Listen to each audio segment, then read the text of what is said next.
Assalamualaikum warahmatullahi wabarakatuh. Perkenalkan, nama saya Delvia Rahmi Putri, NIM 19046159. Baiklah, di sini saya akan menjelaskan materi mengenai teori masuknya Islam di Nusantara. Ada 3 teori masuknya Islam ke Nusantara. Yang pertama, teori Gujarat.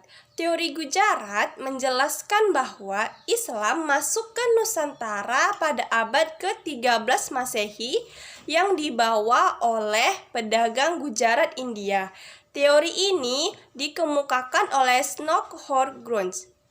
Teori ini diperkuat dengan ditemukannya nisan Sultan Samudra Pasai, yaitu Sultan Malik As-Saleh pada tahun 1297 yang bercorak Gujarat. Kedua, teori Persia.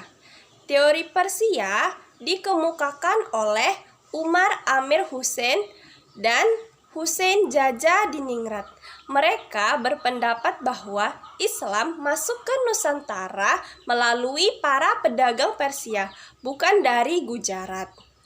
Teori ini tercetus karena pada awal masuknya Islam ke Nusantara di abad ke-13. Ajaran yang marak saat itu adalah ajaran Syiah yang berasal dari Persia. Ada beberapa bukti yang menjadi penguat dari teori ini, yaitu ditemukannya beberapa kesamaan tradisi Indonesia dengan Persia. Contohnya peringatan 10 Muharram dengan upacara peringatan yang bernama Tabuik yang berasal dari Sumatera Barat. Yang ketiga, teori Mekah. Teori ini banyak mendapat dukungan dari para tokoh, salah satunya Buya Hamka. Teori ini menjelaskan bahwa Islam masuk ke Nusantara dibawa langsung oleh para musafir dari Arab yang memiliki semangat untuk menyebarkan Islam ke seluruh dunia pada abad ke-7 Masehi. Hal ini diperkuat dengan adanya sebuah perkampungan Arab di Barus yang berada di wilayah Sumatera Utara yang dikenal dengan nama Bandar Khalifah. Selain itu, di Samudra Pasai, mazhab yang terkenal adalah mazhab Syafi'i. Pada saat itu, mazhab Syafi'i terkenal di Arab dan di Mesir. Nah, yang terakhir itu adalah digunakannya gelar Al-Malik yang digunakan raja-raja Samudra Pasai, seperti budaya Islam di Mesir. Selanjutnya, saluran Islamisasi. Nah, tadi kan kita sudah membahas tentang teori masuknya Islam di Nusantara. Sekarang kita akan membahas mengenai saluran Islamisasi di Nusantara. Nah, Islam itu dapat diterima di masyarakat itu melalui 6 saluran Islamisasi. Yang pertama itu ada saluran perdagangan. Saluran Islamisasi di Indonesia pada awalnya melalui perdagangan dari para pedagang Arab, Persia maupun Gujarat. Hal ini sesuai dengan perkembangan lalu lintas pelayaran dan perdagangan yang pada saat itu masih ramai sekitar abad ke-7 sampai 16 Masehi. Tidak hanya bertransaksi, namun para pedagang Arab, Persia maupun Gujarat juga mengenalkan ajaran dan nilai-nilai Islam kepada mitranya dari Indonesia lalu kepada masyarakat sekitar. Sebagai pedagang, mereka bisa bergaul secara luas dengan semua orang, sehingga suasana pelabuhan yang ramai menjadi kesempatan baik untuk mengenalkan ajaran Islam. Yang kedua, saluran perkawinan. Saluran perkawinan merupakan salah satu cara penyebaran Islam di Nusantara. Pedagang Muslim yang sudah menetap ada yang menikah dengan putri raja atau putri bangsawan setempat. Karena kedudukan pedagang ini terhormat di mata masyarakat, maka pihak pedagang mensyaratkan pihak calon istri untuk terlebih dahulu mengucapkan 2 kalimat syahadat, sehingga anak-anak hasil dari pernikahan mereka pun menganut agama Islam yang dianut oleh orang tuanya. Yang ketiga, saluran tasawuf.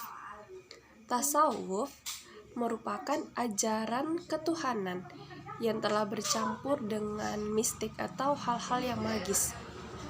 Kedatangan ahli tasawuf ke Nusantara diperkirakan sejak abad ke-13, yaitu masa perkembangan dan penyebaran ahli-ahli tasawuf dari Persia dan India yang sudah beragama Islam, dan baru berkembang pesat itu sekitar abad ke-17. Pengaruh ajaran tasawuf banyak dijumpai dalam seni sastra, seperti babat dan hikayat. Ajaran ini berkembang di Jawa, karena ajaran Islam melalui tasawuf disesuaikan dengan pola pikir masyarakat yang masih beragama Hindu. Adapun tokoh tasawuf di Nusantara itu ada Sunan Bonang, Nuruddin Ar-Raniri, Hamzah Fansuri, dan lain sebagainya. Selanjutnya ada saluran pendidikan. Perkembangan Islam yang cepat menyebabkan muncul tokoh ulama atau mubalik yang menyebarkan Islam melalui pendidikan dengan mendirikan pondok pesantren. Nah, pondok pesantren ini merupakan tempat para pemuda dari berbagai kalangan masyarakat untuk menimba ilmu agama Islam. Setelah tamat, mereka akan menjadi juru dakwah untuk menyebarkan Islam ke daerah masing-masing. Sebagai lembaga pendidikan Islam, pesantren berperan melahirkan guru agama, kiai, atau ulama. Maka dari itu, pesantren inilah muncul tokoh ulama atau mubalik yang menyebarkan Islam melalui dakwah dan pendidikan. Selain memberikan dakwah kepada masyarakat, banyak juga lulusan dari pondok pesantren mendirikan pondok pesantren baru, sehingga saluran pendidikan Islam di Indonesia semakin tersebar. Selanjutnya itu ada saluran kesenian. Nah, agama Islam itu dapat berkembang melalui seni budaya seperti seni bangunan atau masjid, seni pahat atau ukir, seni musik, dan seni sastra. Melalui seni budaya, para kalangan ulama seperti Wali Songo mengajarkan Islam melalui pendekatan budaya agar dapat diterima dengan mudah oleh masyarakat. Salah satunya Sunan Bonang yang menciptakan Gending Durama dan kitab Gending Sunan Bonang. Adapun sunan yang menonjol di antara Wali Songo adalah Sunan Kalijaga. Sunan Kalijaga memanfaatkan media wayang untuk dakwahnya kepada masyarakat. Yang terakhir, saluran politik. Di Maluku dan Sulawesi Selatan, kebanyakan dari rakyat di sana masuk Islam setelah rajanya memeluk agama Islam. Pengaruh politik raja sangat efektif dalam membantu tersebarnya Islam di daerah tersebut. Pada abad ke-10, di Maluku memang sudah ramai perniagaan rempah-rempah yang dilakukan oleh para pedagang Arab dan Persia. Karena pengaruh pedagang yang sangat erat, akhirnya Raja Gavi di Maluku menerima Islam dan namanya diganti menjadi Sultan Zainal Abidin. Dari masuknya Islam raja ini, maka kemudian rakyatnya juga mengikuti rajanya untuk memeluk agama Islam. Dari video presentasi dapat kita tarik kesimpulannya bahwa Islam masuk ke Nusantara itu melalui 3 teori. Yang pertama, teori Gujarat, teori Persia, dan teori Mekah. Nah, setelah Islam itu masuk ke Nusantara, agar lebih mudah diterima oleh masyarakat, maka Islam melakukan penyebaran atau yang disebut dengan saluran islamisasi di Nusantara. Ada 6 saluran islamisasi di Nusantara. Yang pertama itu ada saluran perdagangan, saluran pernikahan, saluran tasawuf, saluran pendidikan, saluran kesenian, dan saluran politik. Sekian video presentasi saya. Saya akhiri. Wassalamualaikum warahmatullahi wabarakatuh.